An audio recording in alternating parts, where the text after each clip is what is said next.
This is a true story about why I would never recommend Reiki healing to anyone, nor would I ever get it done. My story starts 10 years ago, and before I divulge exactly how Reiki works and why it works, we just need to touch on my story very briefly. You see, 10 years ago, I had a massive spiritual awakening where the spiritual gifts I had been suppressing most of my life finally bubbled to the surface. One such gift was the ability to touch someone and know things about that person, or touch something belonging to that person. Even if someone sent me a picture of someone, I could tell you all about that person. So anyway, I sought out a Reiki master who was recommended to me by a very close friend. And this master had a direct line of ascension to the originator and founder of Reiki, Dr. Mikao Usui. And the Reiki master began my attunement by opening layers in my aura.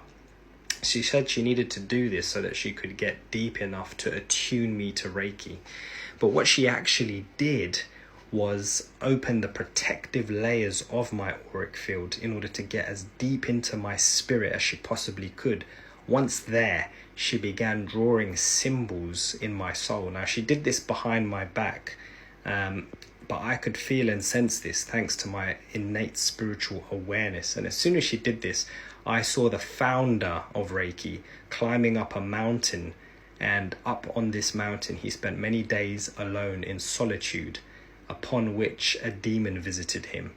And this demon made a contract with him that it said it would allow him to use its powers to heal, and that he would also be able to contract others into this system called Reiki.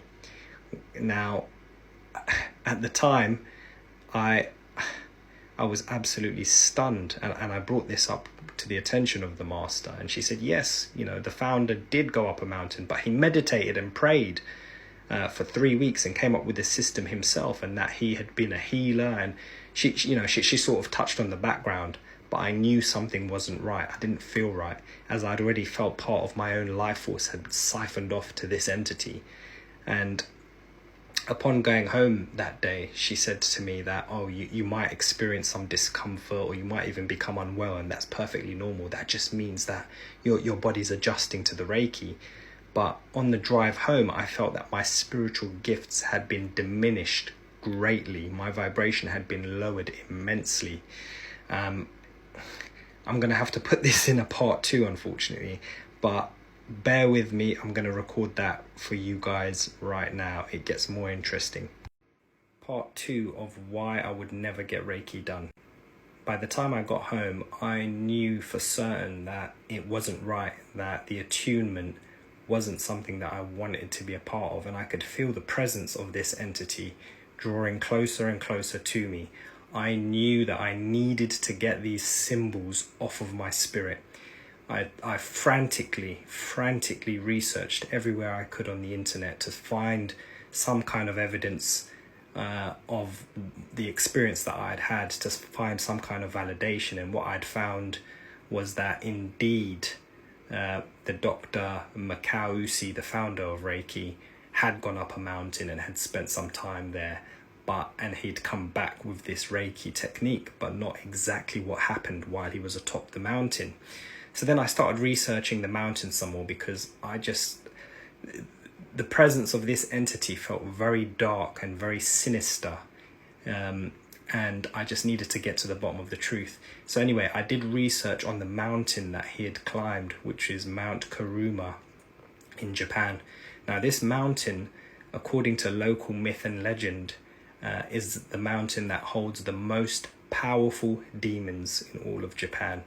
And these demons have powers of healing and shape-shifting, and can appear in human form. Apparently they can appear in the dreams of anyone, or even give someone a vision while they're awake. So I knew immediately at that point that the good doctor, whose purpose was pure, had been somehow tricked into signing this contract with the demons. Sometimes they're called Tengu in Japan. So I then started looking for other people who had had similar experiences. I knew that surely I couldn't be the only one. I mean, lots of people have had spiritual awakenings, And even doing this video has been such a challenge. Lots of things have tried to get in the way of me making this video. Every time I've tried, you wouldn't even believe it. It's like there's a force trying to stop me from revealing this truth. And whenever things like that happen, it means the truth must come out by all means. Anyway, I managed to track down a lady who had an exact similar experience. Her husband had multiple health issues, and she had the ability to see spirits. And so she took her husband to a Reiki master. They'd never done anything like that before. And while he was getting healed, she actually saw demonic entities enter the room through the Reiki master as a channel and a conduit. Anyway, I've got to do a part 3 on this. I'm really sorry. I've tried to shorten it as much as I can, but I've got to get the story out. Part 3 of why I wouldn't recommend Reiki. So the lady in question I spoke of in part 2 had seen these entities enter the room and begin working on her husband energetically. And as soon as they realized that she could see them, some of them rushed over to her and started to block her vision so she couldn't see what was going on. Of course, she swiveled around them in order to try and get a glimpse because she had a very sinister feeling from them. She said that they felt very demonic in nature and she didn't trust them at all. And what she saw was that they were siphoning off little bits of her husband's energy. They were absorbing into themselves while at the same time trying to perform healing for his various ailments. Now, what she said was that her husband also had a very heightened spiritual awareness. He couldn't see spirits like she could, but he was very intuitive. And she said after that experience, both her and her husband decided never to touch Reiki again. Now, my own intuition and experience with Reiki tells me that it does indeed work, but there is an exchange of energy. And this energy from the person being healed is transferred through the Reiki practitioner, through the network, because all Reiki masters who've had these symbols drawn on them are connected. Even if you've just had level 1 Reiki, they are all connected. And this connection, much like a network of computers that connects the internet, connects to a main server. The main server being the main demon who absorbs all of this energy in exchange for performing these healings. This is why I would not recommend Reiki, despite the fact that it does work. Same way I wouldn't recommend smoking, because they say that if you smoke a cigarette, each cigarette you smoke takes off some of your lifespan. Now, is the trade-off worth it? That's up to you to decide, but I had to share this message with you. Instead, what I opted for was learning Qigong. Now, Qigong energy does not require any symbols to be drawn. There's no contract that needs to be signed in order to be able to learn Qigong. And in fact, Qigong uses the energy that is already all around us. Now, you have to remember, no matter what kind of energy or spiritual healing you get, the healer is not actually healing you. You are healing you. All the healer is doing is guiding you to heal yourself. Just like if you break your arm, a surgeon might be able to put your arm in a cast, or a doctor rather, or a nurse, but they cannot force your bones to heal themselves. Only your body can do that, and your body is at your command. So put the healing power back in your own hands. You can heal anything. Fourth and final part of why I don't recommend Reiki healing. It was very difficult to share this information with you all. I've known about it for many years because, as I said, it happened over 10 years ago now. And it was quite strange because as I was trying to record this, many strange things were happening. It was like my mind kept getting muddled up. I kept forgetting my words. I felt as if something was trying to choke me to stop me from getting the words out, to stop me from speaking the truth. Almost like something was trying to silence me to make sure that this truth didn't reach you. And that was very strange. I've never experienced something like that. It's possible that, these entities, or this particular entity, when I became aware of it, it became aware of me.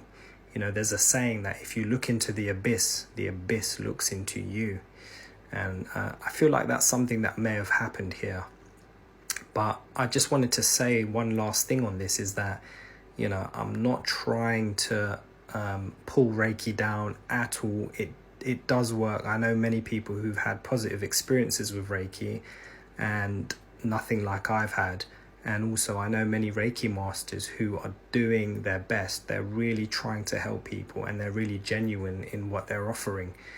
However, I do feel like now is the right time to share this information, and I do feel that people need to know what they're getting into. It's just like smoking cigarettes. You know, you need to know that there isn't just tobacco in a cigarette. There's 22 other ingredients, you know, and those are the main ingredients that cause the health issues. And, you know, if you started a habit like smoking, you would want to know, like, what are the side effects. You know, if you took it, you wouldn't take a tablet from the doctor without reading the pamphlet that comes with it to say what might go wrong, would you? Well, maybe you would, I don't know.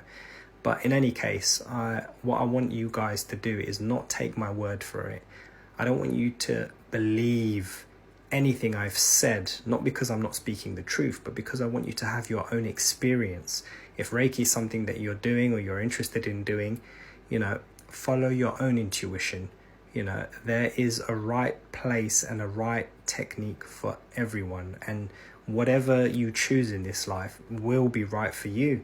You know, it's the same thing like the argument between eating meat or being a vegan. It's not right for everyone to eat meat. It's not right for everyone to be a vegan. You've got to find your own place. But I had to share this truth with you. I had to share my experience and my story. Anyway, enough said. It's been quite a long few videos. It's taken me an hour and a half with all the strange things that were happening. So I shall bid you farewell for now. Take care of yourselves.